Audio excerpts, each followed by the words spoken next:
Thank you. I guess we get the last shift, the most difficult one, and everybody is half asleep. And everybody's mind is full of information. But I can guarantee you this, the panel here will keep you wide awake because, like I said, we will share our digitalization hopes for what we can achieve. Actually, Puan Haslina from UPenn, the state, will share with us her views. And then Mr. Fabian will tell you what sort of infrastructure we already have in place. And Prof. Liu will tell you, okay, I've got the infrastructure. What fancy things you can toy around with. And of course, Liu says without power, you can toy. You have got great ideas, but you cannot do anything. And then of course, Dr. Mansara will tell you, don't worry, we've got everything under control. And this is where we're going to go. Okay? So anyway, without further ado, the panel will have about 7 minutes each to speak. And then and then a second round, and before we conclude. So we begin with Puan Haslinda. Thank you very much, Dato'. I'm not so sure whether I can keep you awake or not, but I will try my best. My name is Haslinda. I'm from UPenn, Perak. Basically, thank you very much, Dato', and also thank you very much to my fellow speakers here, and also ladies and gentlemen. Thank you for the organizer for having us in the session. Basically, I will touch more on the state policy on digitalization, transformation, and also innovation. And maybe it can be supported by my other speakers here. All right. So all of us, we are aware of My Digital. It is a federal government initiative for the nation to transform digitally, and so that we are digitally driven and we become a high income nation. So in this aspect, that actually the state level right now, we are actually echoing to whatever the My Digital plan is all about. So we are in full support of My Digital from the federal government, and definitely whatever transpired in the My Digital or National Digital Economic Blueprint, we are actually in the midst of having or developing our own Perak Digital Economy Blueprint. So it's going to happen this year. Maybe we're trying to complete the process by the end of the third quarter in 2023. And what we want to have here by having this blueprint, okay, we want to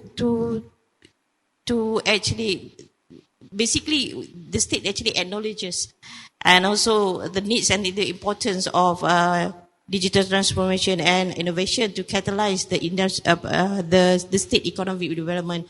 And also we see that actually the digital transformation can also help to improve the quality of people's life here in Perak. And what we're going to have in our digital economic blueprint is that we are not just looking at the digital infrastructure. Definitely, we acknowledge that digital infrastructure is the enabler for us to ensure that the digital transformation can happen. And that one I cannot say much because at the state level, whatever telecommunication and also digitalization is actually is under the purview of the federal government, under the Communication and Digitalization Ministry. So we rely also in terms of laying the infrastructure of digital here in Perak. We rely so much also on the budget from the federal government. But not saying that that is an excuse anyway, but I think we have actually moved quite a lot in a way in terms of digital, providing the infrastructure of digital in Perak. And we are looking also at the improvement of e-government. I think we know by fact that actually people and even so industry, we are actually they are more demanding now, and they want the services, the government services, to improve. We provide more efficient services. So having a digital or digital services, online services, having more online services would be more helpful in a way. So this is also will be included in this document, and also e-commerce and also digital entrepreneurs. Of course, maybe one under step, which is one agencies under the state government, we are trying to have more. We want to create more pool of digital entrepreneurs. So we want to have more younger entrepreneur to use the digital platforms and to be more successful in that. So in their business. So this is also one of the things that we want to see when we develop the the Perak digital economy blueprint, as well as to develop more digital talent development and also digital community. Because we know that actually we are not just looking at digital transformation here in Perak. We are just focusing for the industry.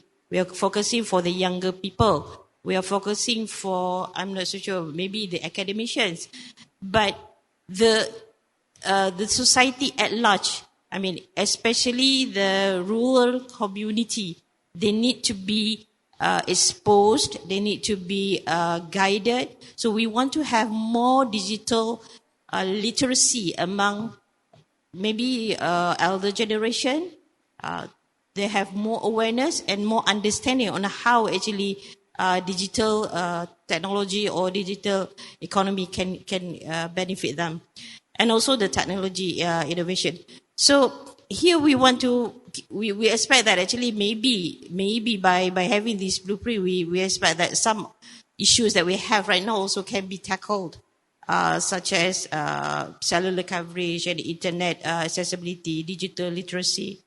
I mean, government digital services. Data sharing and data security. We know so much that when we move towards, or everything is go digitalized. So the issue of security, issue of data accessibility, that will come into concern. And then energy consumption and also maybe investment in digital economy. What we will see is that maybe from the state government perspective, what we want is the support, or we want to encourage partnership, and also the support from participation from the private sector to actually to come together and also bring the digital transformation in Perak a reality in a way. So I think that will be at this point the thoughts. So one has Linda. So in summary, what you've just basically told us is that the state is developing a blueprint so that that the state can be digitally driven and become a high-value economy. But in all of this, it will cover industry, the younger people, and academia, who will probably be able to adopt it well, but they will also not want to leave the people in the rural folks, the old folks who are not so savvy. There will be programs to bring them along. But in all of this, the state doesn't, whilst we recognize the importance of it, there's a lot of infrastructure that needs to be sorted out, because access is one, and of course, security is the other one.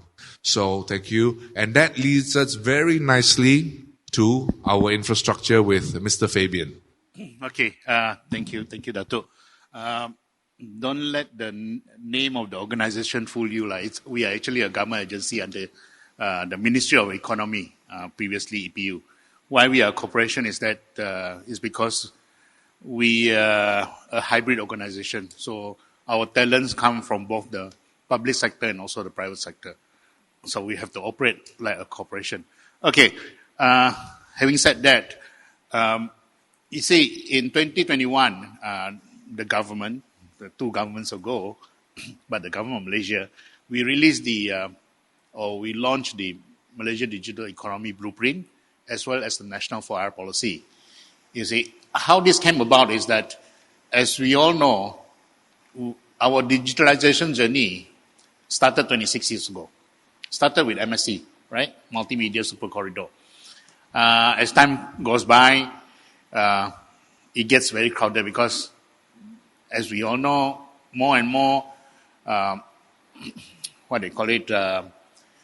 digital platforms are available, and nowadays about 60% of the economy is actually running on some form of digital platform. So digital is the economy. It's no longer the purview of one single agency. It has permeated across governments or across sectors. So you need to consolidate it. So hence the government actually came out with the blueprint and set up a council called the National Digital Economy Council, Digital Economy and 4R Council, that is chaired by a Prime Minister and actually supported by 6 clusters. So that's how it's governed, and I think, at the state level, somehow you reflect that as well. So in the blueprint, we identified 6 challenges, and I think it's true if you look at it nationally, whether it's at the state level or local level, 6 challenges that we need to address or need to focus on if you want to fix this. Because we are not doing, compared to our neighbors, right, we are not fast enough, okay? If you look at the IMD World Digital Competitiveness Index, we are actually dropping, like 1 or 2 steps every year, How far back are we now? We are number 27, but we used to be better. But other countries, every year +1, kita -1. That means, although we are quite up to date or quite modern, you can say, but some of the countries are actually catching up pretty fast. So it doesn't mean that we are backsliding, but people are moving faster. So we need to maintain our, position, ball position. Of course, you cannot, Singapore is up there, but, the rest of the ASEAN countries are narrowing the gap with us. Okay, we are still more or less in a leading position, but won't be for long if we don't pick up. Okay, 6 areas. Number 1, digital first mindset and the public sector transformation. Because not to say that in the government sector we are not digitalized. However, I think we need to make it more agile, and so that we don't, we are able to provide services, digital services to the public as well as the business sector. We cannot be left behind. Okay, that's number 1. So that means not only we should talk about technology in the public sector, services are online and available online as well, but we also need to upskill the civil service. Hence this year, I think JPA, just about last week, instructed all the government agencies to do a digital assessment of all the civil servants, because we need to know where they are, how skilled are them, not just because they can know how to TikTok and all that, but, apply all these skills, AI, whether it's cybersecurity, they have to be at par, at least. Number 2 is the economy, because you need to have the environment for the economy to thrive, for the businesses to thrive in this era. So your regulations need to be agile. Even our international trade agreements, right, has to be adapted, has to change. It's no longer, trade is no longer brick and mortar or, physical, movement of physical goods and person. They are already, across, done electronically across borders. So hence, all the rules of trade can no longer be the same. So we need to keep up, because you see, of course, referring to Singapore, they have done what we call digital economic partnership agreement or digital trade agreement. Malaysia, we are not there yet, But Vietnam is already signing with Singapore. See, so we also have to be, in terms of international trade, we also have to be there. Okay. Number 3 is talent. Fit for future talent. Okay. So the talent is important, not just those in schools. Of course, earlier on we talked about education system and all that, but what about those whose jobs are going to be displaced? You see, WEF in the future of work predicted by the year 2030, 85 million jobs will be displaced. Okay? But then, the good news is 97 million new jobs are going to be created because of technology. So there's a gap of 12 million. How do you actually pivot the workers of today towards, the new so-called created jobs? Hence, the way that we are trained no longer require, I would say the 4-year programs and all that, people don't do that so much already because it can't cater for the market. And you see now micro-credentials, small courses along the way, Coursera, LinkedIn and all that. It's becoming very popular and it's becoming very common. And how do we actually encourage people to actually upskill themselves, not just depend on government? Number 4, of course, infrastructure. Infrastructure and digital infrastructure and data. Okay, of course, in Malaysia, most of this is under the purview of MCMC, okay, the Malaysian Multimedia Commission. And they actually oversee this. And you know that there is a Jendela program, the National Broadband Initiative, that actually you can actually download the Jendela map in your phone to actually look at the coverage in your area and the quality of coverage. And you also can file a complaint. Okay, having said that, I don't want to talk about the technology, 4G or 5G. There is actually a national plan to actually, by 2024, 100% of the populated areas will be covered. Quality is another different thing. I'm talking about coverage. Okay, because quality also depends on the providers, right? But at least the coverage. Yes, a lot of it is, would say, under federal planning and federal control. But then there's one important factor the state can play a role. You see, the state, land matters is under the state. And to erect a tower, who's the one, charging all the fees and all that? Is the state. And all these charges or the cost to actually erect a tower actually differs in Malaysia from state to state. Okay, I used to do this. My home state actually criticized me like hell because I put all the states together and see which state is the highest. It ranges now, as of December last year, it ranges from 20,000 to 1,004. Okay? And Perak is somewhere in the middle, I can say. That's fine. That's fine. Somewhere in the middle. My home state used to be the most expensive. So when we put it up and show it to the council, the next month they actually revised. Now they are the lowest. So I guess that's also important. That's something that, state government can also look at and consider. How to make it, attractive, to build all this. So number 4 is infrastructure. Number 5 is digital divide. The society. How do you address, the digital divide? How do you actually make sure no one is left behind? People don't have to climb trees to get signal or climb mountains to see for their online exam. So addressing the digital divide, I think, is not just mere, looking at whether it's across geographical area B40 or M40, but also, those who are in the entrepreneurs, the micro entrepreneurs. We also have to bring them up to speed. How do you pivot them to be able to participate in, in the e-commerce and all that? So actually, there are a lot of programs being run by different agencies to look at the upskilling and digitalization of micro and small, medium enterprises, actually. In fact, we did a study with World Bank. We found out that in the country, there are 101 programs, 101, literally 101, run by 26 agencies. So we probably have to streamline that because it gets a bit confused when there are too many. But it's a popular thing, people, if they know what to do, where to go, they will get the help. Okay. And the final one, in order for all of us to be confident enough to embrace the digital world, digital trust, or we like to use the word cybersecurity, But the bigger picture is digital trust. How do you trust the ecosystem? I think that's very important. You need laws and enforcement powers to do that. But the biggest key factor that is important is also us as users. It's not about protecting or defending, having a defense mechanism, but how you practice what we call cyber hygiene, right? How if you go to cubicles in some departments, you will see passwords, tagged on the monitors. Those are not good practices.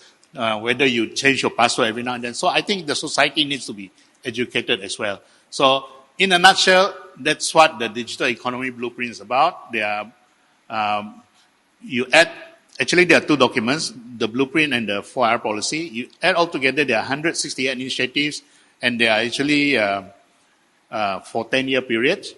And we can't do it alone. Government cannot do it alone. So we actually work with companies, whether they are local or multinationals, to actually help us to run some of the programs. For example, I give a few examples if I've got time. Like Microsoft. Microsoft actually helped us with two things. One is to upskill the civil servants. And number two is actually to help the government to prevent cyber threats. They actually take those signals that they receive and transmit it to NACSA actually, to actually protect us. So, okay, I will be happy to answer further questions later. Thank you. My time is up. Thank you. Yeah. Thank you, Fabian. So, in a summary, what Fabian has said is, the Puan Haslinda started with our hopes, what we want to do in the state. Fabian also told us, you notice one thing he said 2 governments ago. For your information, in time, 2 years ago.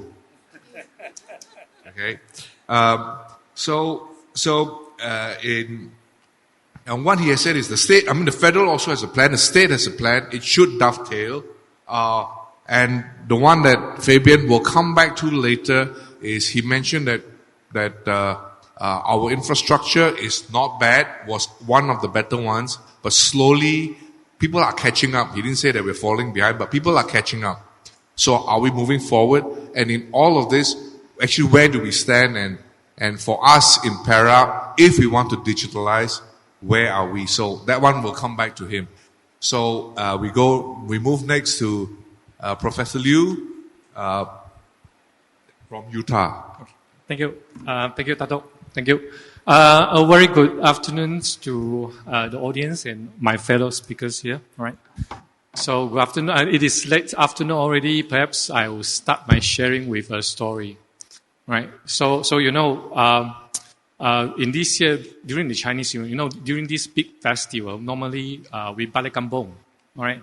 We have enjoyed gathering and reunion dinner with our relatives, family members, and so on.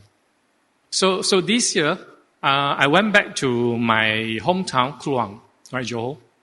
So during the reunion dinner, so we eat, right? Eat a lot, then chit-chat, and suddenly one auntie asked me, "Wow, great! You are a professor at the university. What are you teaching?" Then I look at the auntie and say, I'm teaching digital technology. The auntie then looked at me a little bit embarrassed and continued to eat. Suddenly she popped out again. What is digital economy actually? It's a digital technology actually. Then I look at her. I started to think how to explain to her what is digital technologies while she might not have any idea about digitalization. So then I just answer her, digital technology actually is everything. So in a sense, I'm trying to just answer something to her, but in a sense, I'm not kidding. Actually, I'm not kidding because digital technology actually is everything. You see, digital technology actually is a tool. The tool itself remains the tool if it is not integrated with the domain knowledge.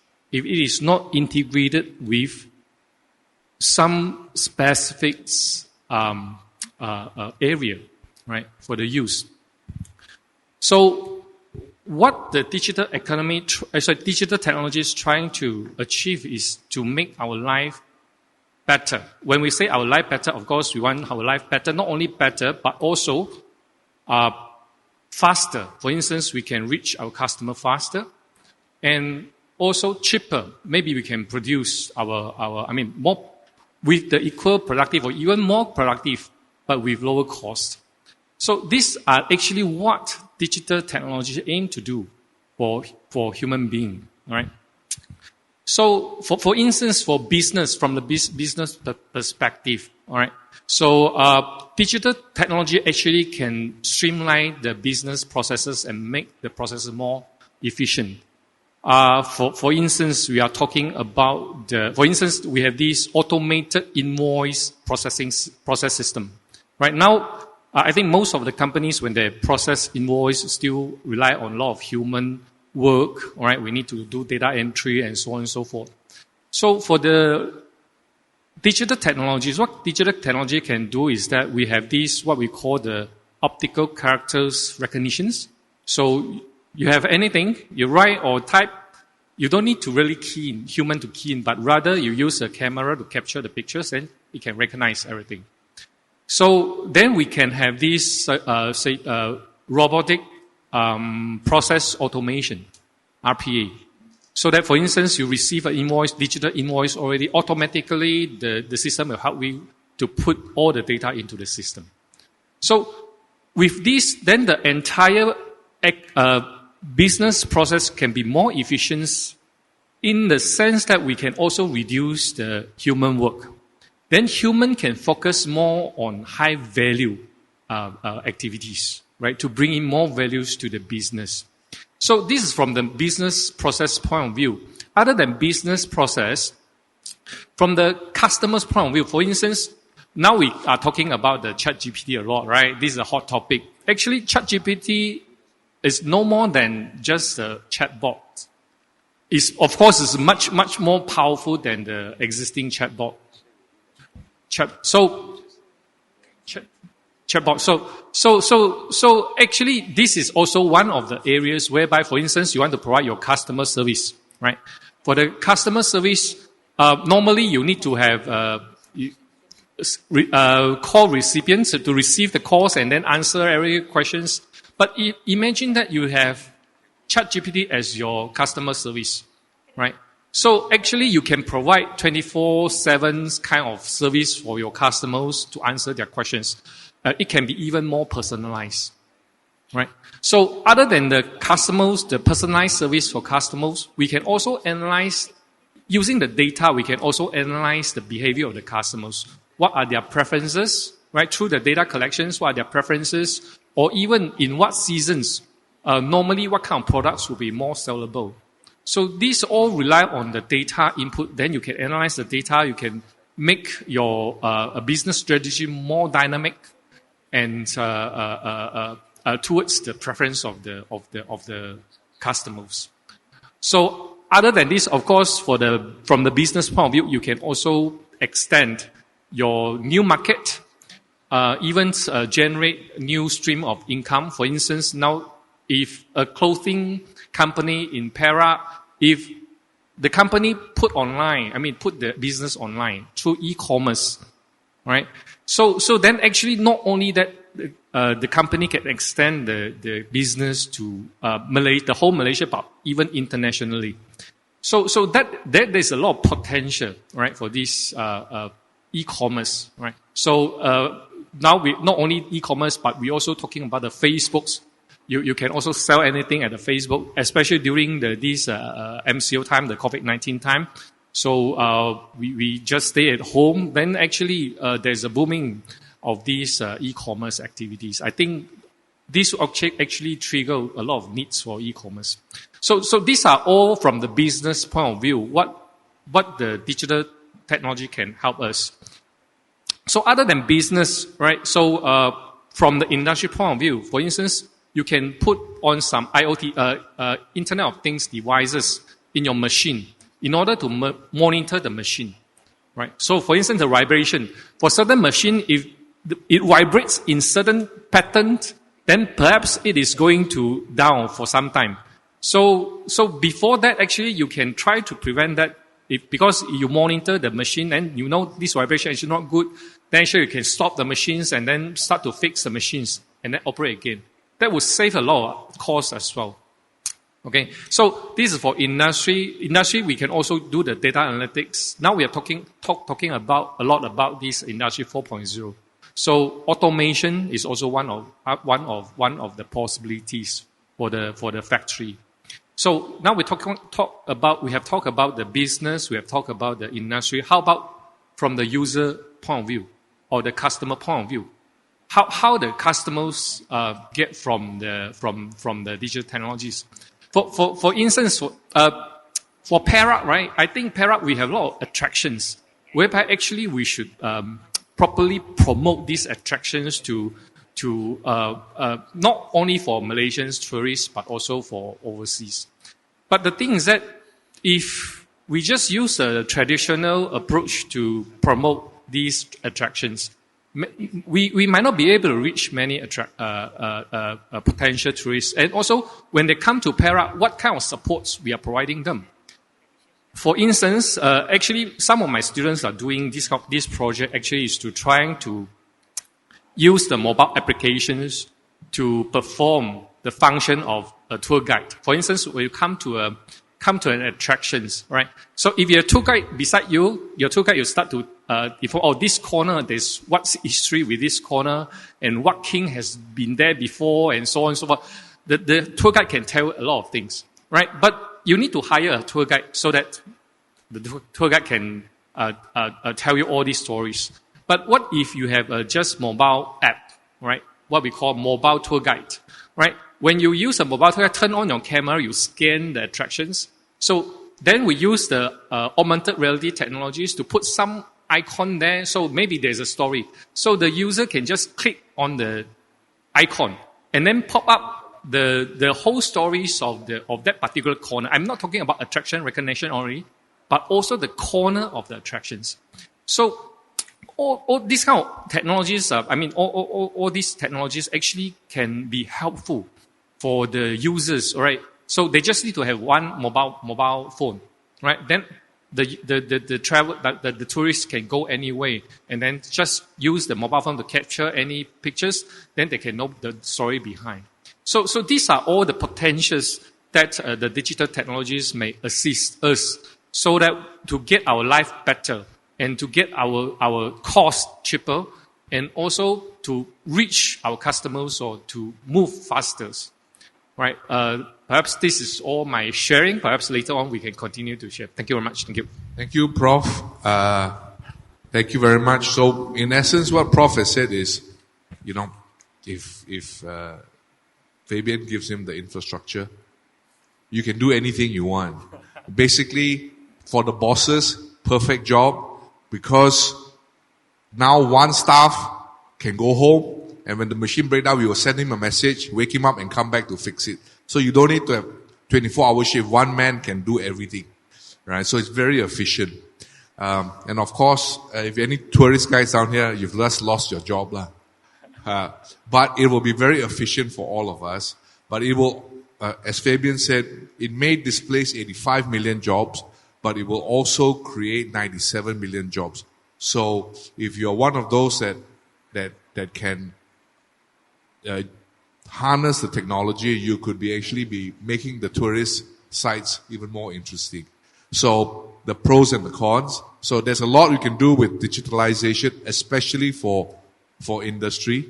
So we go next to KK. Hello. Kong. Thank you, Dato'. Hi. Good afternoon. So my name is Kong. I'm from Mako. We are a clean tech and zero emission solution provider companies.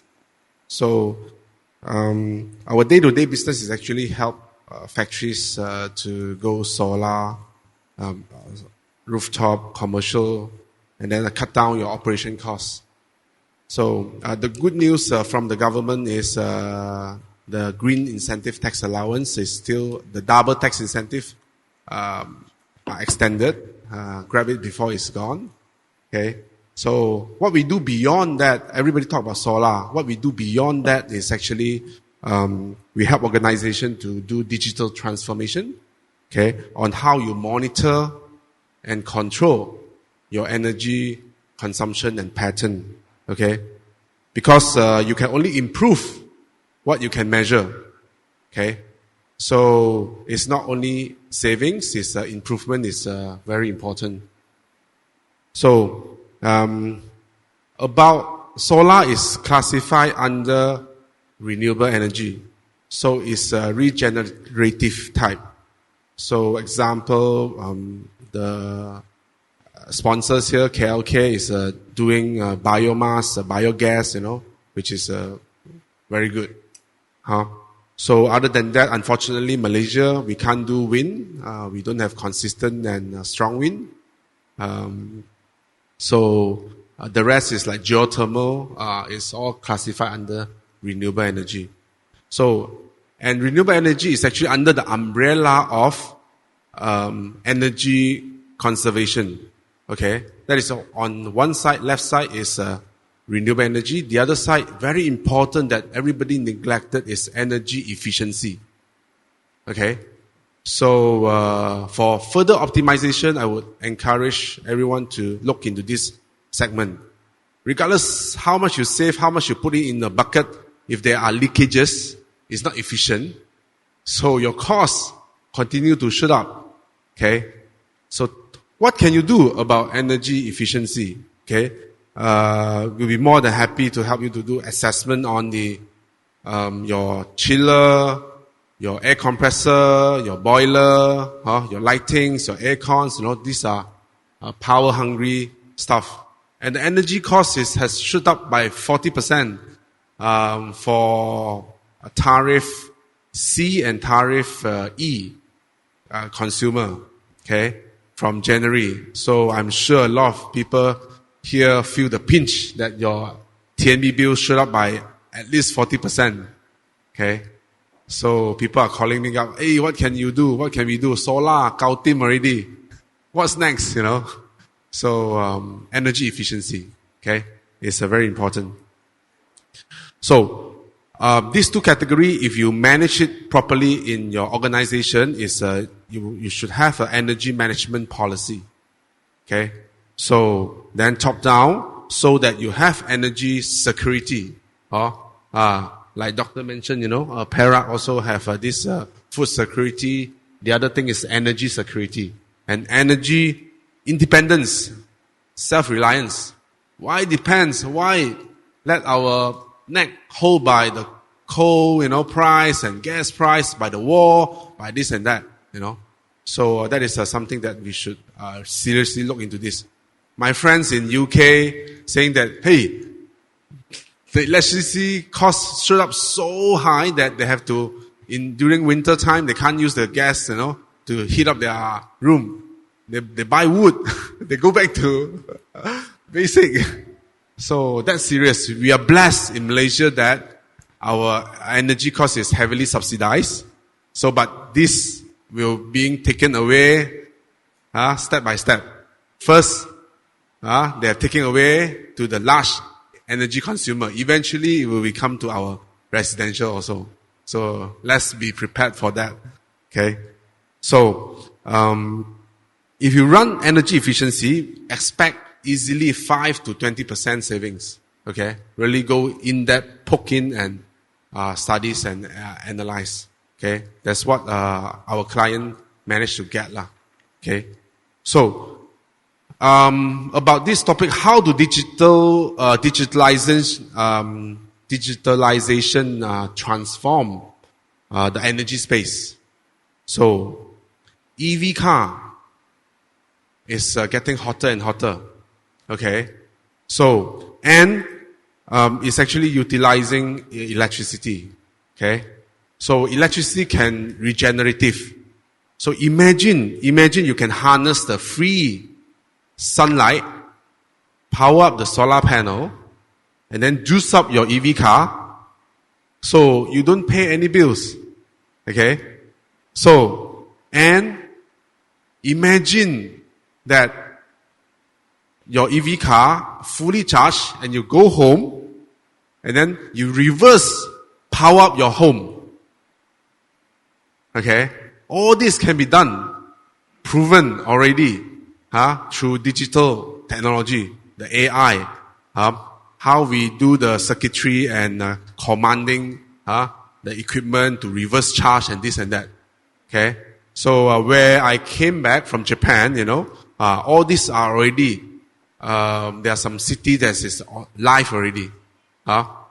Some consumer go to the shopping mall, fully charge his car and then go back and reverse charge his house. Okay?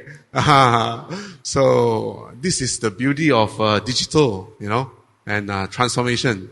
So I'm so passionate in this space that I hope Malaysia or Perak, the states, eventually can be zero emission. Okay? So I actually applaud Ely and also Spitzer on their sustainability journey. They did a lot of effort there. Even in MCO time, they have engaged us to help them to solarize their Shah Alam plant. No stop at all. So we managed to complete the project even during MCO. About 3 acres of rooftop of their plant. And then every year they pay less, $500,000 less to TNB. That's really amazing. Okay, there's a lot. So, and Dato Lim also, he is one of the early pioneer of GBI, Green Building Index, that is platinum, right? Platinum, not silver, not gold, Platinum is the highest ranking. That's really good. So Malaysia have Perak have quite a lot of samples, okay? So, and that day I was talking with Mr. Paul Chan, not sure he's here. He has ambitious that, imagine our ETS, is fully powered by solar. That would be a really interesting ideas, So, okay, last but not least, carbon tax is surely coming to Malaysia eventually. It's a global pressure. Okay, if we don't have this, you can't export to Europe or this and that. So Singapore already have, and the tax amount is getting higher and higher. So I applaud that everyone, to do this digital transformation, energy transformation, to prepare for this. Do not get caught by surprise. Okay. So Busa already asking for sustainability report. Eventually we mandated. The voluntarily carbon market is go online this month. Okay. Then it will be eventually mandatory. And then, just for information, another important thing is the Energy Efficiency Act will be tabled up and being approved. Target is by this year. Okay, has been dragging for the past 2 years because of changing governments. I've seen that the draft is ready. Okay, so there will be impact. So buckle up, guys. Thank you. Thank you, KK. Thank you very much. So basically, what KK has just told you is, internet is really good, but in all of this, you need a lot of energy to run everything you have today electronically. So he has got the solutions for you, right? He can save you a lot of money, and it's also telling you laws are coming. If you're not prepared, you'll be caught out. So please be prepared. But more importantly is don't look at the cost of digitalization, but actually there's a lot of benefits that come from it. Yeah, the hidden benefits of it. So last but not least, Dr. Maisara. Thank you. Testing. The mic is okay. Right. Thank you, Dato Lim. I hope others haven't dozed off, because while waiting for my turn, I almost dozed off because of the graveyard shift. So anyway, thank you, Dato', and thank you to the other panels as well, in their effort to enlighten us how we want to go about for this digital economy agenda, right? So basically, from the standpoint of IDR, Institute Darul Rizwan, yeah, one of the first thing that was mandated or given to IDR way back in 2021 is for us to come up with a development plan for Perak, which is now known as Perak Sejahtera 2030. So basically, the process of developing the plan, we went exactly 118 engagement sessions from grassroots to the top management of the state. And in that effort as well, we actually, try to align this document, Perak Sejahtera, with not just the state level documents, but as well as federal ones, like what Mr. Fabian had just now shared with us about My Digital, as well as 4IR national policy, right? So these are all the documents that we have already referred to. And at the same time, the engagement session, actually, we uncovered many issues, actually, but we have actually formulated that into 4 grand challenges. True enough, we would like to, be spearheading in this digital economy agenda. We would like to go on energy saving. We would like to have a strong ironclad policy. Not too much of an ironclad, but, flexible policy that allows not just the government to flourish, but also to ensure industry, communities, people, the planet to thrive and flourish. So basically the 4 grand challenges that we have identified. The first one is, which was mentioned this morning by one of our speakers, migration. Second is, we are, state of Perak, we are among the top states in the country with the highest number of B40 household. This is based on 2019 actually, data from DOSM, from Department of Statistics, Malaysia. And the third one, we are an aging state, yeah? One of the oldest states. So out of these 12 districts that we have, Kinta, Kampar, and Taiping, these are the highest number of, aging, silver generation that we have in silver state of Perak, right? And the fourth one, don't be surprised, we have this issue in terms of acceptance of digitalization. Well, that actually is in alignment with what we are discussing right now.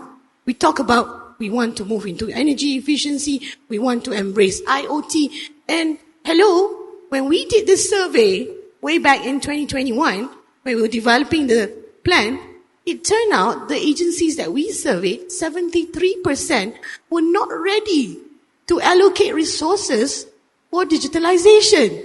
Isn't that a surprise? And here we are talking about the importance of digital economy, how we need to mobilize this agenda and turn it into a concerted effort, not just by the government, but with the industry and community, including the experts as well as from the academia, from the community. We need them all hand in hand together. So that's a bit of enlightenment. For us to move forward, the journey of accepting reality must be in place. So we have to accept the reality of things. It is a bitter pill, but we have to swallow it. But we can actually enjoy boba after this, no problem. So the boba that we would like to, if for boba is the boba iced tea, right? So if we want to ensure to move forward, if we were to have all this plan under Perak Sejahtera, we've identified 6 main agendas, yeah? One of the agenda is actually digital economy. But digital economy, it cut across all sectors. We talk about food security. Food security, to mobilize that, to increase our yield, we must embrace technology. A simple technology like, vertical farming, fertigation, that is a simple technology, but it has, immense impact, as in it could increase our yield, for instance, in farming, for instance, yeah. So we realize that this must be put forward. The state realized that we must put forward digital economy as one of the agenda, because this, if we were to embrace digital economy, it will most likely, we would like to mitigate the grand challenges that we have already identified earlier as well. Because how do we mitigate migration, job creation, make it more attractive for the state of Perak for people to come in? And remember just now this morning, Dato' Reza mentioned about digital nomad, right? We would like to turn Perak, because Perak, we are blessed with resources. Beautiful, beautiful caves, beautiful scenery. We have waterfalls, you name it, we have it. We have the land before time, I would say. Perak, definitely, especially if you look in the Kinta Valley, we have Geopark. So these are all land before time, and we should be leveraging this and turn it into tourism attractions, whereby tourism attractions will also bring in what we call as a digital nomad, which is enabled by digital economy. Right. But unfortunately, I'm quite upset with MDEC actually. They did not put Perak, they did not put Ipoh as one of the pilot destinations. But luckily they came over, they had discussion with Dato' Reza, and now they are really serious about making it happen for the state of Perak. So basically, digital economy cuts across all sectors, education as well. True enough, yeah, Prof, because in reality, it's really, having face-to-face class a necessity now, or we can have classes anywhere. We can have classes in the park and get the students to live their life, a more fuller life, for instance. Right? But these are all, the things that we would like to, achieve through digital economy.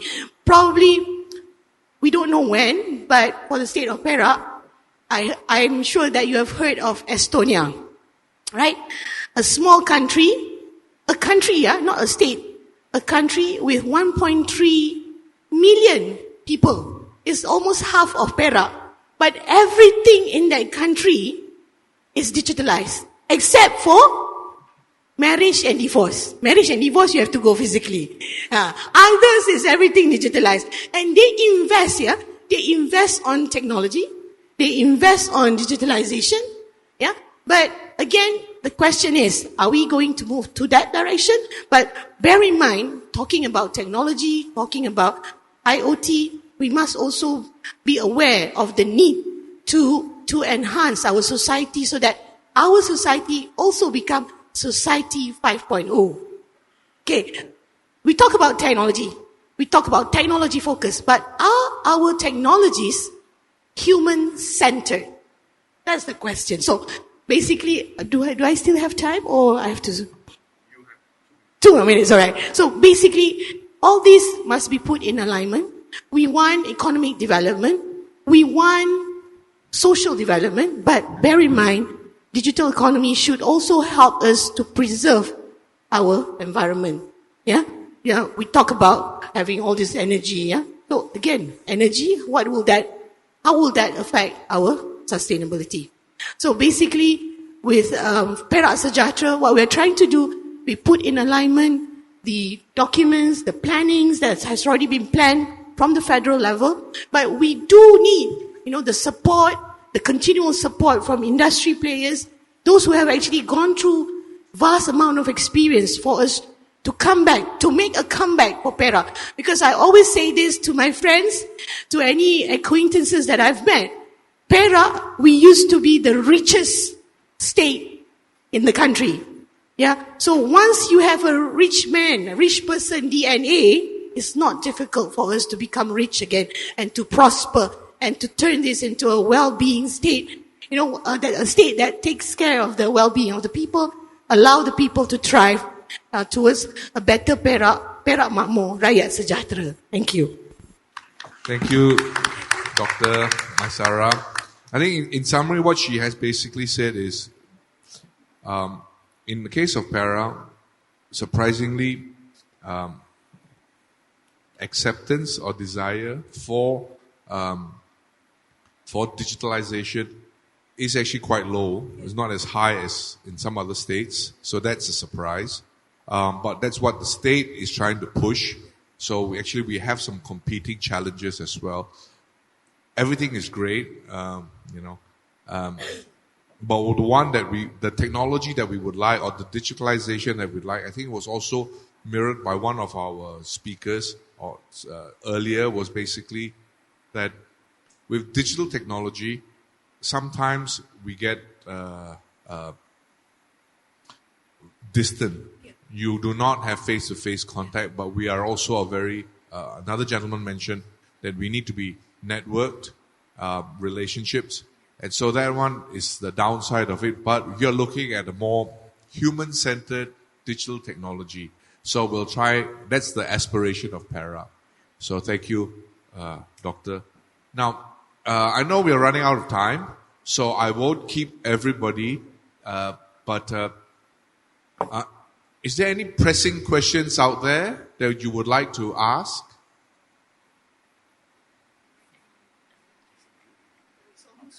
Oh, yes, please do. There is one.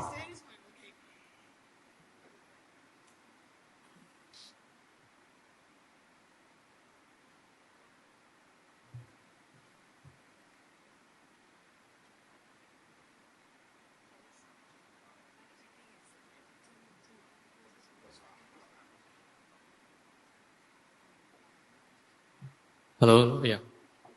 Okay, good evening, distinguished speakers. My name is Alex Maso, and I'm from Siguang, a private sector company. So my question is this. Perak, we all know that we were once a very rich state.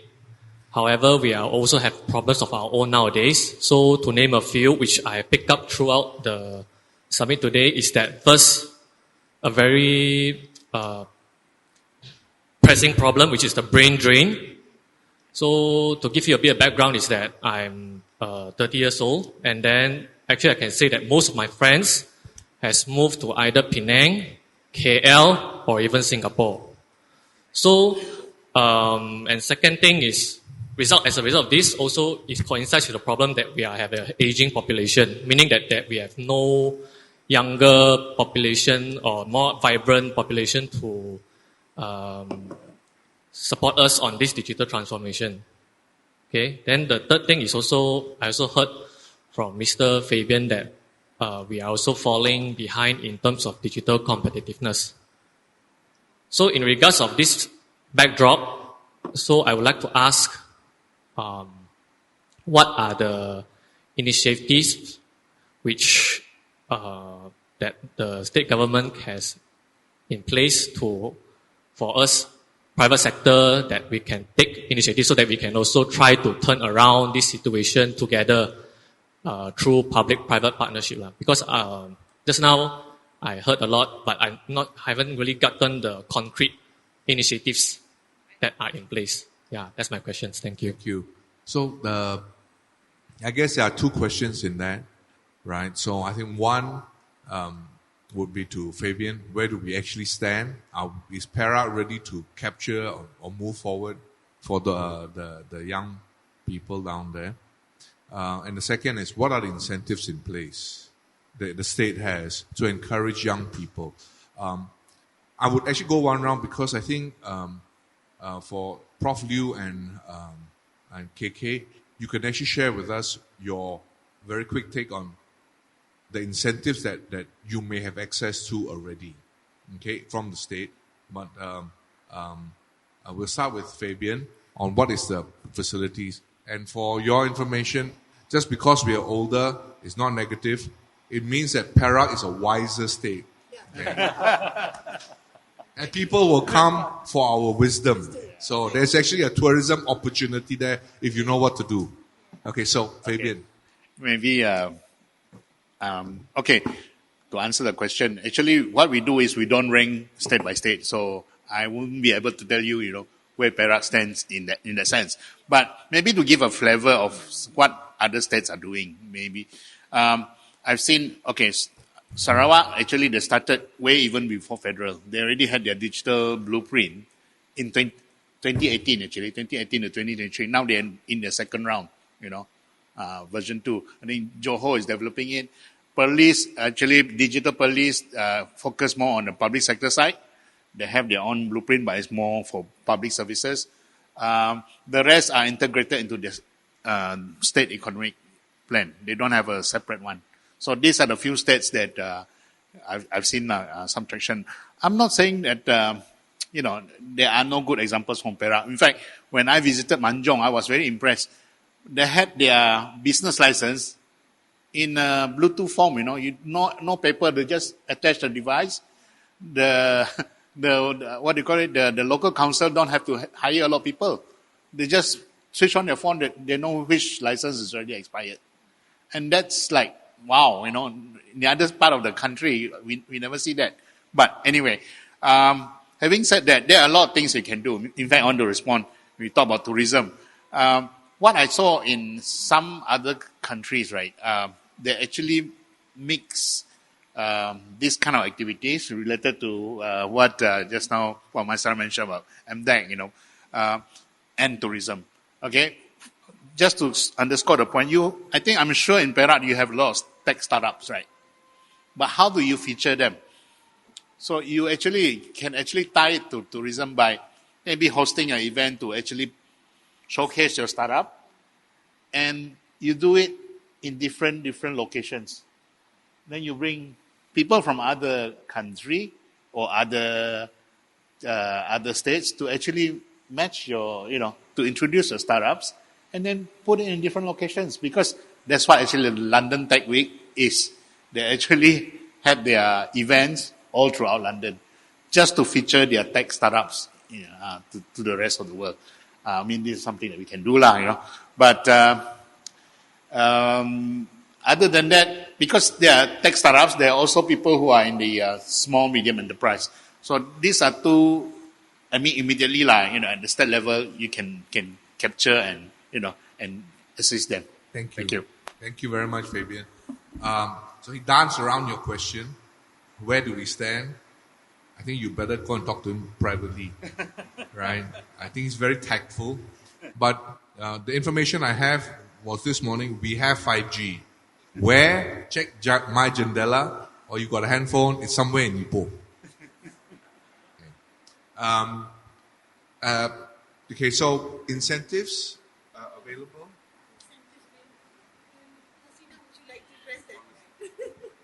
Okay, basically there's a lot need to be done, Dato'. I would say that, and to bring the state back to its glory actually needs a lot of efforts from not just the government, but also from the private sector and also the people at large. So we are talking about to address like the brain drain and the aging state just now. I guess within the Perak Sejahtera document, we're trying to address that issue and some of the things that we want to bring in more people to come back, and also because to bring more talent to come back, we need the private sector also, because we need to have more job opportunities here. So in a way, we need to complement each other in this aspect. So when we talk about incentives, more on the incentive for the industry comes from the federal government. So as for the state, basically we can facilitate whatever within the state matters. For example, like land and also other aspect of doing business here in terms of procedure, in terms of approval at the local authority in that sense. But no problem, because I guess that from time to time, actually, the state government is more open to, engagement with the industry, because we realize that actually without the industry, the state is nothing also. So you are actually the main contributors to whatever the state will be. So that would be my response for now. Thank you. So the incentives, a lot of it comes from federal. So, but the state will walk you through it. They will take you and they will be able to assist in as many as you can. I was just wondering, was it incentives or initiatives just now? Initiative as well. So probably if I could add on to what Puan Haslinda has mentioned just now, Dato'. Under Perak Sejahtera as well, we have identified 18 flagships. So one of the flagship programs that we have identified is for digital economy for Perak. So in that, actually, it is spearheaded by PKNP together with UPenn. And on top of that, we also, for Perak Sejahtera, we have actually incorporated the concept of, identifying what's the niche for each district. And along that line as well, we have also gone through the master plan for Negeri Perak, which is Rancangan Struktur Negeri, to identify, actually we have 1,053 gazetted projects already in the pipeline. So basically now is getting, the conversation going between industry players, the startups, the NGOs, the business chambers, the communities, as well as the government entities. So, true enough, like what Dato' mentioned, it's good that you get Mr. Fabian's number and talk to him as well. And along that line, because federal also, there's a lot of incentives that they, disperse to startups, and especially if you fall under the category of youth. Yes, definitely. Thank you very much. Have you all had any success with any incentives and initiatives? Yeah, thank you very much for the questions, and I think it is all about opportunities, right? So how we can create more opportunities in Perak. Actually, my experience is that because Utah, right, in Kampa we have campus. Actually, that is the main campus. But in terms of outreach, actually we are not, because we have another campus in Sungai Long, Selangor. So normally they will get more opportunities to reach those, industry and even students. Even students, in terms of students, more students will come over there. For instance, if they want to give talks, it will be easier. But during COVID-19, something changed. Because everyone need to work from home, right? We are working from home. I found that actually this is a blessing in disguise for our Kampa campus, because in that particular 2 years, we conducted more than 200 or 300 workshops, virtual workshops for students, in order to promote Utah Kampa campus, right? So in that sense, actually, more students get to know Utah Kampa campus, and actually we can see that in terms of our ICT faculties, you can see that actually our students grow rapidly in the past 2 years. I believe that this is also because we were able to reach them during the MCO period. So I give you another example is that Intel, right? I visited them a few weeks ago. To my surprise, now almost all companies come back to physical, right? All staff need to come back. But Intel still running shift, meaning that their staff can choose to come to the office, or they can stay at home to work. And to my understanding, some staff actually stay in Johor. So they're still working in Intel, Penang. So that is why we need to introduce digital technologies, because we see a lot of potential of digital technologies to break the physical barrier, or obstacles. So on the other hand, we are talking a lot about the tourisms, and actually I would also like to, because we need to start from somewhere. As the university, what we can do is that because we live in this state, right? We interact with the people here. We understand the uniqueness of this place. So we want to promote this to others, so that others can come in. Then from there we can revive the economy of small towns, maybe starting from small towns. And then if we have more economic activities, then people will stay. Again, this is all about opportunity. I think perhaps now what we are experiencing is that we might not have many young people want to stay, but slowly when we have the infrastructure, Mr. Fabian, we have infrastructures, we have the technologies, we have the applications, then slowly people will more inclined to stay back in. Because after all, Perak is the home of many talented people. That's what we can see. Thank you. Thank you. See. Yep. Thank you Yeah, very much. talking about incentive for thingy. Yes, the government is giving some grant, okay, for businesses to prepare towards this activation of this Energy Efficiency Act. So the government will sponsor our fees to, like, if you go to do a medical checkup, you need to pay a lot of money, right? To do MRI check, the equipment cost, all these things. So the government is sponsoring that. You don't have to pay a single cent.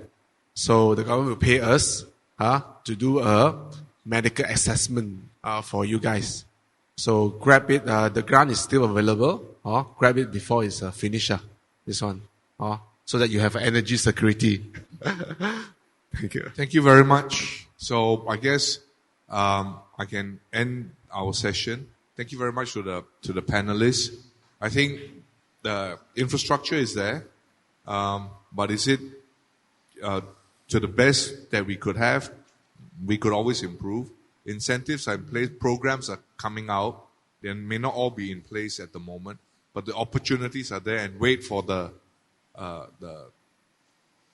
incentives to come from the state. So thank you very much, ladies and gentlemen. Thank you. Thank you so much to the last panel. I think we will do a group photography.